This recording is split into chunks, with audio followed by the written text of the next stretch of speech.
Right, so in today's video we are going to be giving this lawn a top dress using a 70-30 top dressing mix, which is more sort of sands than it is topsoil. I'll explain a little bit why I'm putting it down on this lawn in particular and explain sort of the benefits this lawn is going to get from doing that process. I am going to keep this brief because I've spoke about some of this in a previous video where I actually top dressed the lawn down at the bottom. But, you know, in simple terms, top dressing your lawn is really there for two things in autumn.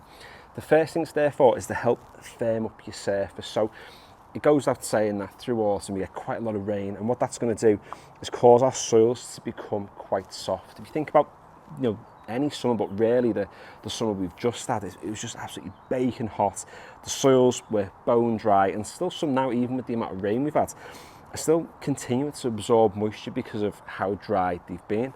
This lawn that has been sat, you know, probably in 50% shade, 50% sun all summer, it's actually retained quite a bit of moisture because it was watered every so often, quite infrequently, but because the canopy is so unbelievably dense and continues to be so, it means that this sward is able to retain a lot more moisture because the grass blades almost create a bit of a greenhouse effect, trapping heat and trapping moisture in. Now that is great during the summer. However, in autumn, it's about how can we reduce the amount of moisture, particularly when we've got lots and lots of rain coming, like we have had over the past few weeks. Now we have hollow tine aerated this, which has helped, but by putting the top dressing down, what that top dressing is going to do is it's going to sit on the top layer of the soil, and it's the sandy content which is going to kind of help knit the top layer of soil together, meaning that when you get out with your lawnmower, you've got a much firmer surface, so you're not going to end up like squishing and compacting the soil nearly as much. Now granted, it's only going to do this to like a small degree, but it's those small little advantages and benefits that are going to help your lawn through the rest of the season, and particularly then when you get into winter, because in autumn now we are going to still be out cutting our lawns on a fairly regular basis, and even though the time between cuts is going to start to increase, we are going to be getting out with our mowers nonetheless, and every time we get on them, it's going to compact the soil. That top dressing is going to help that surface to stay nice and firm.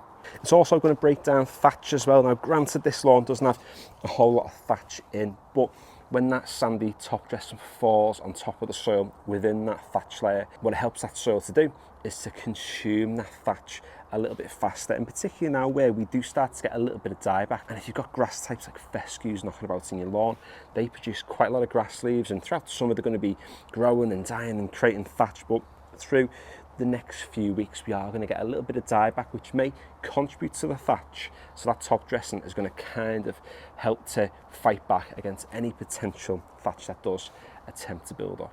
But before we actually top dress, let's get the mower, let's give this lawn a quick cut. Oh, I don't know how many times I lift this lawn mower onto the top tier, it doesn't seem to get any lighter. Oh, bit of a wheatgrass there. Let's get rid of that before we start, lash it into the stones.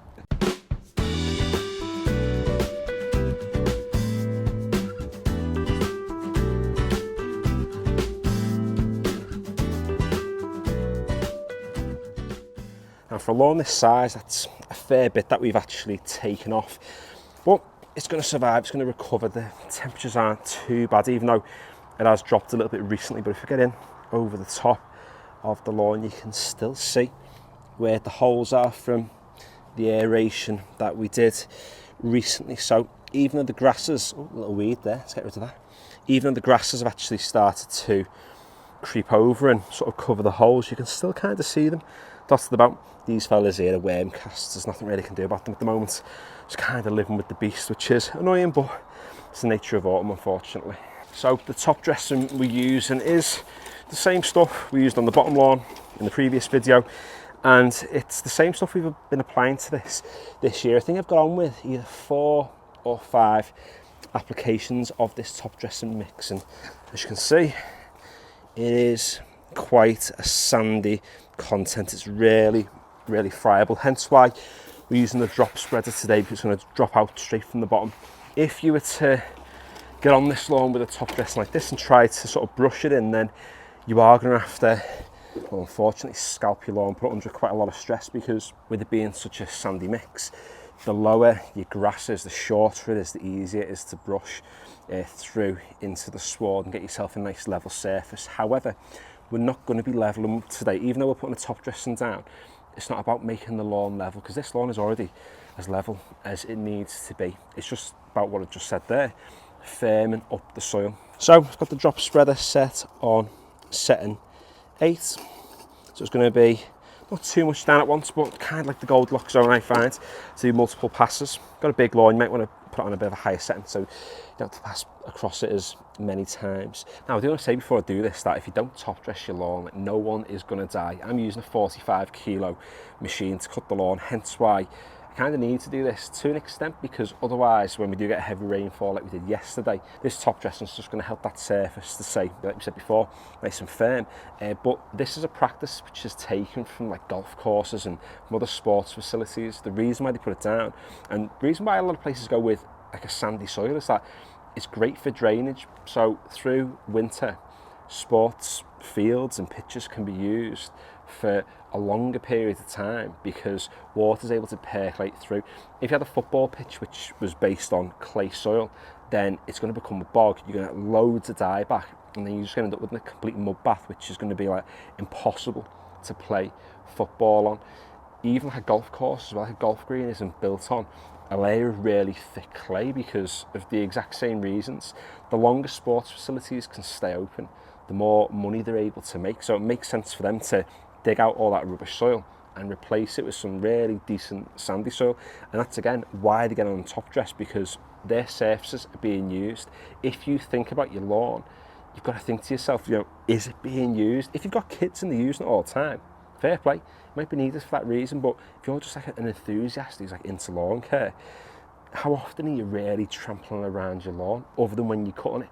Probably not that much. So it's not a practice that's like, it's not like the bare necessities of life like what Blue sings about, but it is something you can do if you just want to make sure you've got a fairly solid, smooth surface going into winter. It's kind of like icing on the cake stuff.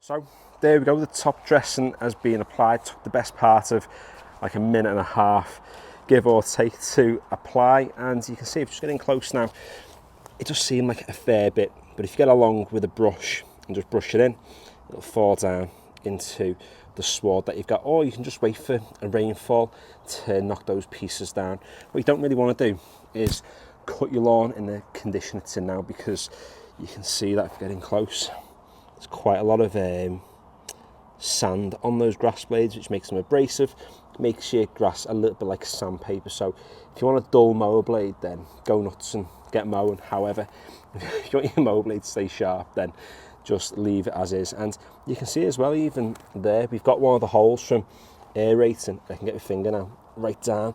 I can't even touch the bottom, and that's my entire little finger. So it just shows that this top dressing isn't there to fill the holes, and it isn't going to fill the holes because, like I said, it's about thatch, it's about soil firmness. That's all we're really bothered about. Even these holes here where the dogs had a wee, it's killed the grass off, you can see they're still completely exposed. It's just about firming up that soil.